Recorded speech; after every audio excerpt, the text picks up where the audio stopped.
We're grateful for who God is.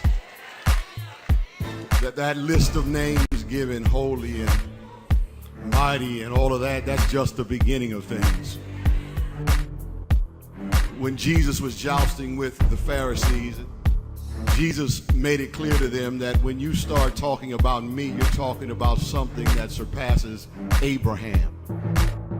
Because before Abraham was, he said, my name is I am. In other words, when you open up the book to look at all of the good things that a person can possibly be, mighty and triumphant and awesome and holy, he says that that's just the beginning of it. He had to close. Who I am, America.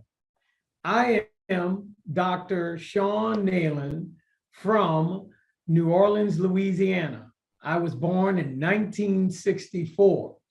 And I grew up in a period where we had what's called wards in Louisiana, the 7th Ward. I grew up in the 7th Ward, and the 7th Ward was unique because there were more mixed heritage people, i.e. French, Spanish, African descent.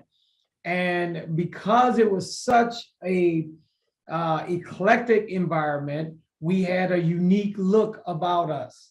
And that look would also bring with it challenges and troubles because people thought, well, if you're from the 7th Ward, you can pass. Some of the people could pass, quote unquote, for white. And other people had different hair textures. That became a big issue. And so I grew up in an environment where there was a lot of issues around how you look, the complexion of your skin, the texture of your hair, which is a very interesting environment to grow up in. I grew up in a 2-person household. My dad was a longshoreman. My mom worked at a laundromat. My mom was the one who looked European in our family. I didn't realize that, like she was greatly Hispanic and Spanish. She had English descent as well and French descent. And so my dad married her. He was 43. She was 33, her second marriage, his second marriage. And I was the oldest child. And as we grew in a household, I have 2 other siblings, 2 sisters, one 1 year younger than me, and then another 2 years younger than me. And so as we grew up in New Orleans, in the inner city, we recognized that we kind of had it differently than many. It was like we had a privileged lifestyle, if you will. Although I grew up in a shotgun home for the first 10 years, a shotgun home in New Orleans means that the house was straight through. And if you had a gun, you can shoot from the front to the back. Therefore, they call it a shotgun. You had the narrow alleyways, and my grandmother lived next door on my mom's side. But then I found out she really wasn't my grandmother. She was my mom's mother-in-law from her first marriage. But they became very influential in my young life because I did not know who was really my grandmother. My grandmother on my dad's side lived in Gloucester, Mississippi, which is where he hailed from. My dad had green eyes, and he was about, a few shades darker than me. And but his hair texture was almost of that of an Indian. And it was an interesting combination with he and my mom. And when we would go to Mississippi, then I found out that my grandmother was born as a concubine. So in other words, her mother was the slave owner's a concubine. And then hence came my grandmother, Beulah Haynes. And then, of course, she had my dad and his brothers. And I always wondered why many of them came out different complexions. my dad brothers, that is, and some of them were fair skinned, some of them were very light. And I didn't understand that. How could they all be brothers and sisters? Well, it turned out that the genetics of my grandmother, Beulah, was of mixed heritage. Therefore, it was passed down to her children. And so now you get the picture of how I'm growing up in this eclectic environment where the emphasis is on, oh, you think you're better or you think you're less. And there were internal wars within the community. Not only were there internal wars with ethnicity and who you look like and the skin complexion, because that was big in those days. If you were what's called, and many people don't know this, but there was terms like mulatto, which means you were 50-50, half European, half African. Okay. Then there were terms like quadroon, which would have been like my mom, 75% European, 25% African. And then there was octoroon. And octoroon meant you were 1/8 African and everything else, 7/8, you were European descent. And so those became lawsuits in America, the early America, about could you pass and who you would become if you get the rights of a quote unquote white person. And so all of this shaped who I was, I think, growing up, because it was a big deal. The lighter you were, you somehow had more privileges in society. And then I began to understand that as I grew up. Now, even though we were what was considered well off, because my dad earned about $50,000 a year.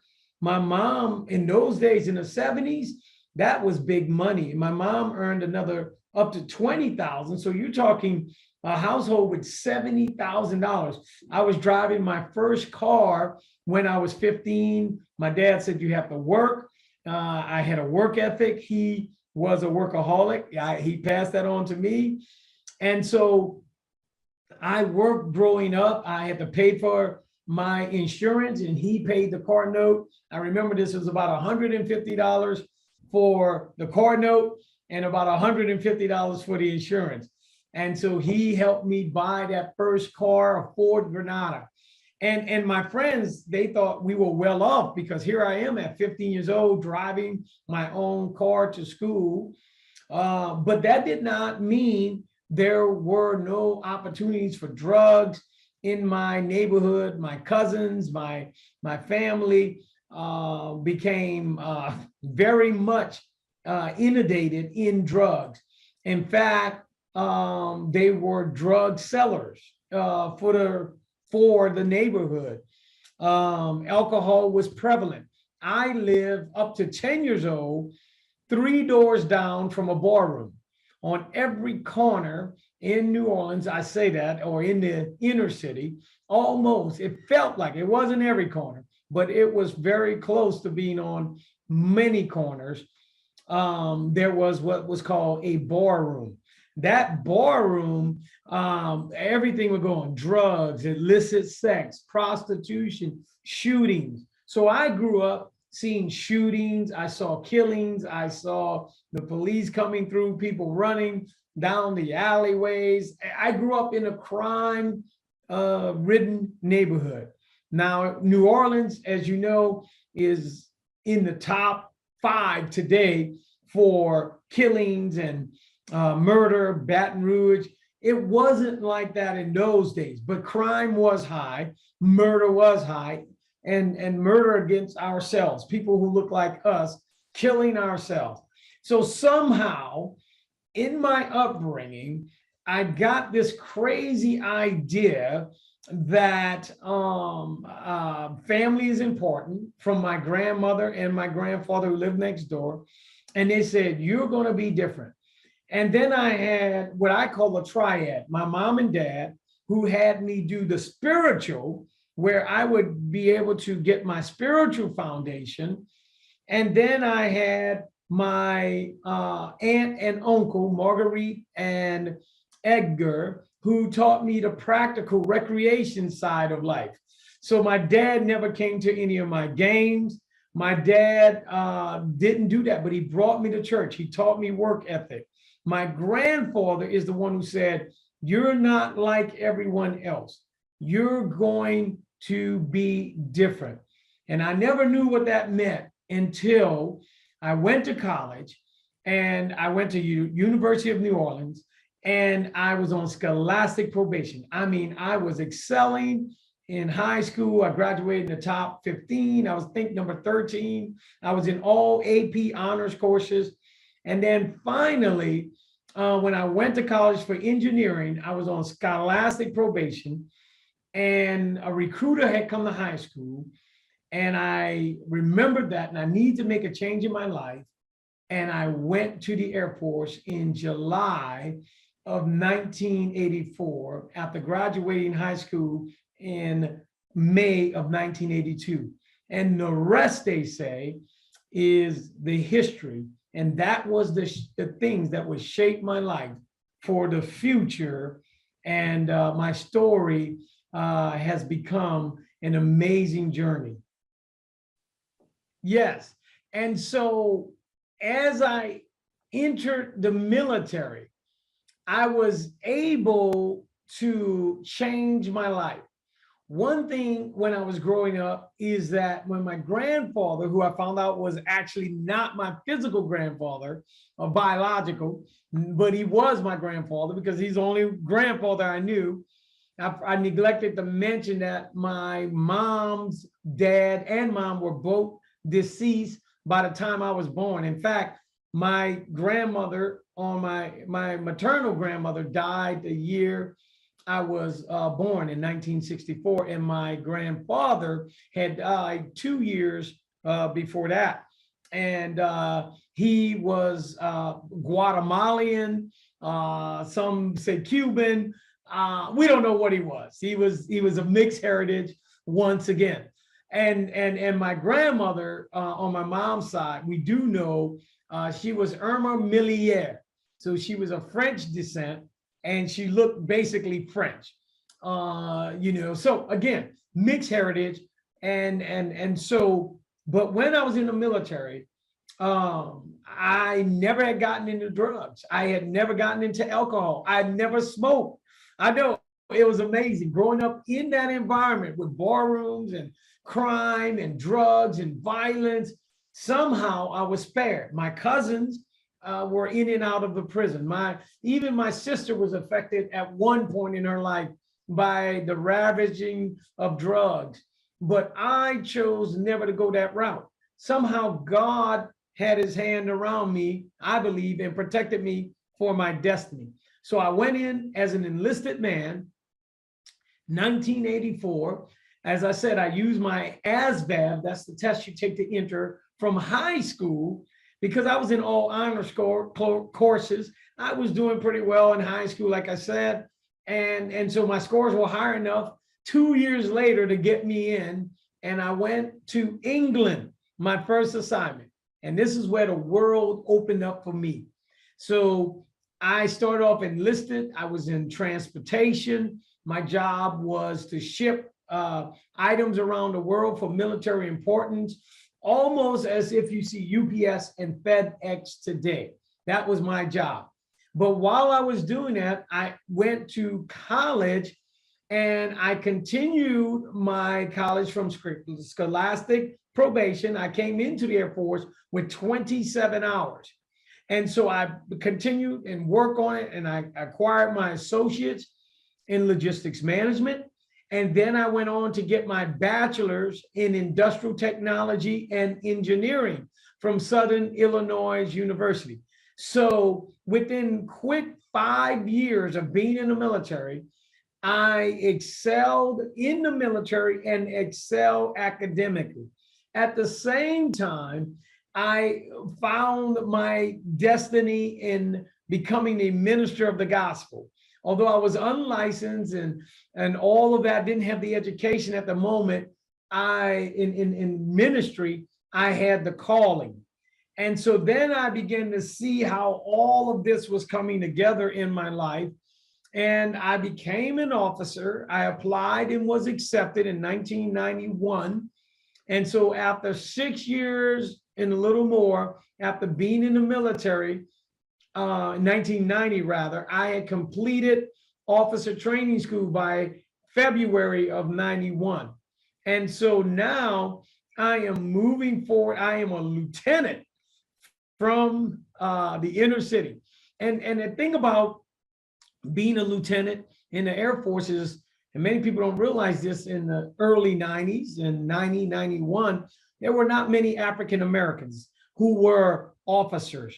We were still living in a time where we were feeling the ramifications from the Jim Crow era up into the 1964 and 1965, the Civil Rights Act and the Voting Rights Act in 65.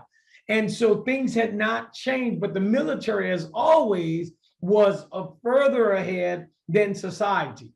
But as I grew in the ranks of the military, I realized there were not many people who looked like me. And I became a role model for many of that it was possible. So I was a nuclear launch officer and space operations officer. My wife, Madeline, who I married right after coming into the military, did not want me to become a pilot. My commanders wanted me to be a pilot, but my wife said, no, you'll be gone all the time. Well, I became a missile launch officer, nuclear weapons. I was gone 8 days a week, 24 hours each time. And so it was always the laughing joke. I was gone anyway.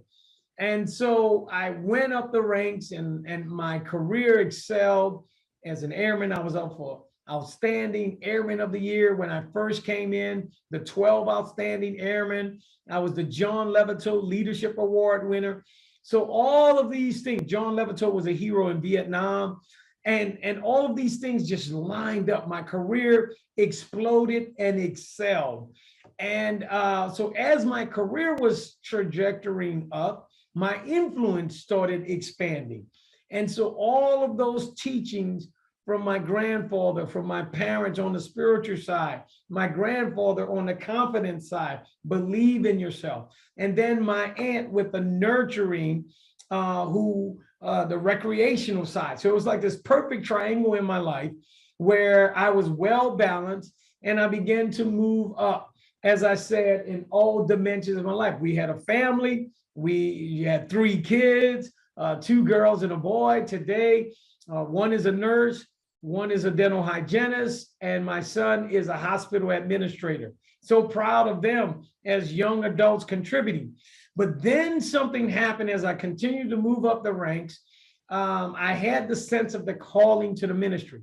So by 1999, I had started seminary school and got my master's in arts and in my master's of divinity equivalency. So now I went from 0 degrees in 1984 when I entered to 1999, 15 years later, I had 4 degrees. And then I became what's called a chaplain. And then that gave me even more influence and more spiritual influence.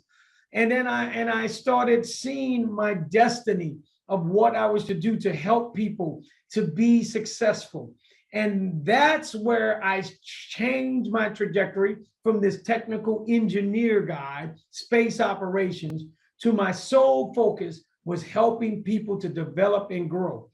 Then I introduced, or the Lord put on my heart, as I continue to excel in the chaplaincy, move up the ranks, major and lieutenant colonel, all the way to the rank of colonel, I began to realize that all of my upbringing in that eclectic background, in that multicultural background, now will come to fruition for a purpose. And that purpose was to let people know that you can become who you want to be and who you're destined to be, despite what society says about your color or your ethnicity.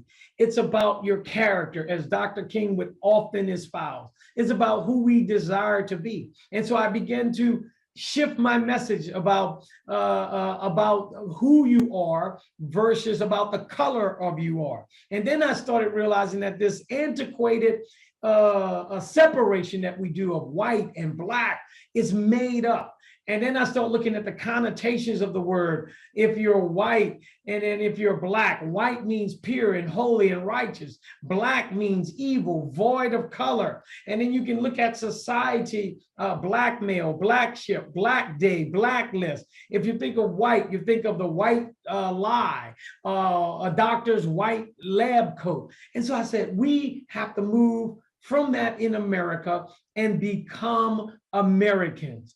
We have to move from different races, which is a made up social construct, and say, no, we are one human race. And that became my platform. Even as I went to the Iraq war, I went to Afghanistan war, my pledge to America was to bring unity. A divided America cannot stand. And as I began to sound the trumpet, as I began to travel around the world, I ended my career 35 years later as a colonel. And I did not make general. Many thought I should have made general. I felt I should have made general, but then I decided to retire early and become a senior pastor, which is what I'm doing now at Highland Christian Center in Portland, Oregon. But the one thing I'll leave you with is that I had the platform of a lifetime as a colonel in the United States Air Force, a rarity for African descent. And I began to trumpet the voice of reason that we are Americans. I've walked the walk. I've sat in the meetings. I've led in the battlegrounds. I've marched. And I am telling you, we are Americans and we need to become one and stop the division over color lines, because I found out that just because I have more melanin in my DNA does not make me a less of a man.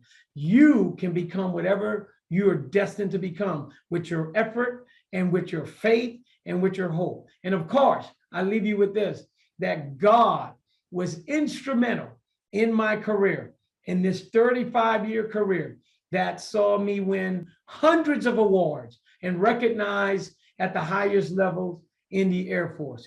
So I'm proud to be an American. I'm proud to be of African descent. I'm proud to be of a mixed heritage, but mostly I'm proud to be a child of God. Who am I, America? Again, I'm Dr. SHON NEYLAND. I am also an author of the book, The Courage to Stand, A New America. You can Google me, you can go online, you can get this book today. And this book summarizes my upbringing. It summarizes my thoughts on life, where I believe we can change America. We don't want to go back to the old ways in America. We want to make a new America, an America where all people are free, where we all have the rights and privileges in social justice, policing. The law is applicable to all of us, and we all have a right to pursue happiness, and we have a right to create and own businesses, become who we want to become.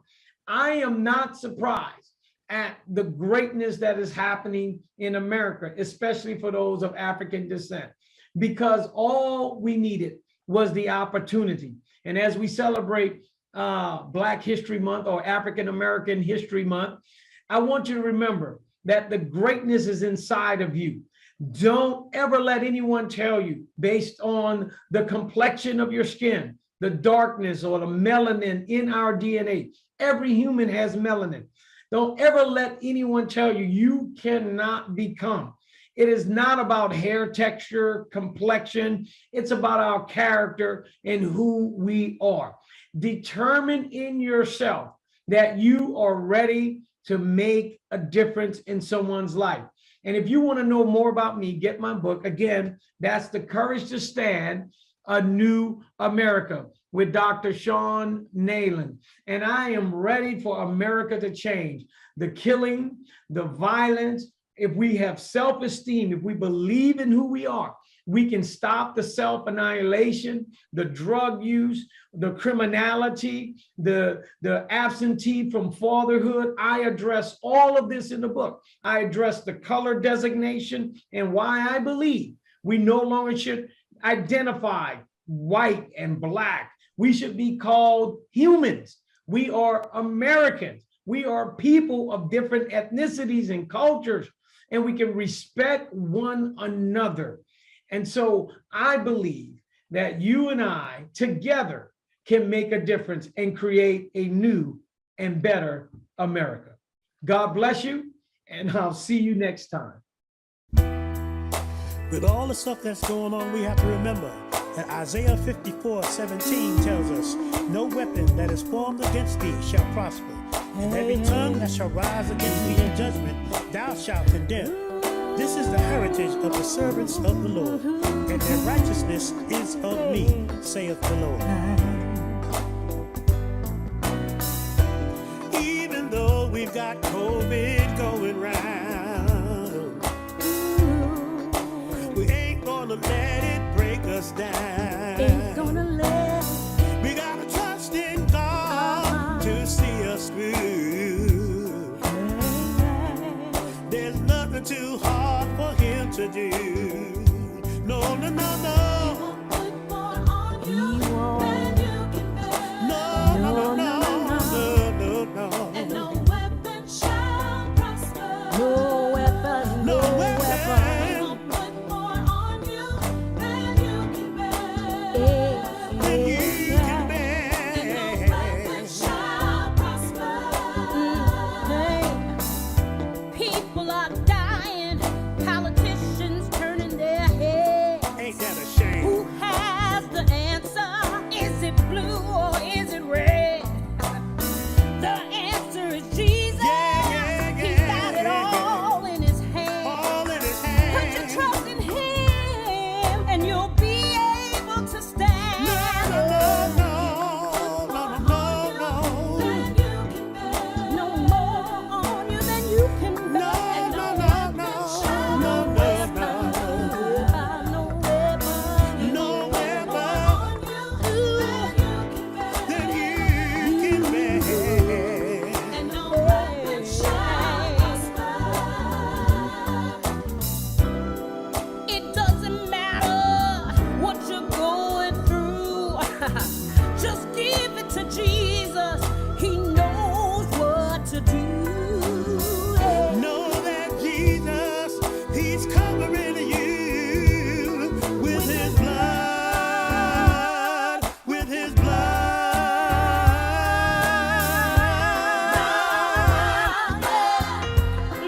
Shall prosper. It shall not prosper Shall against prosper. you. No, no, no, You no. know. No weapon. No weapon. No, it ain't gonna work. It ain't gonna work. Hey, It ain't gonna hey,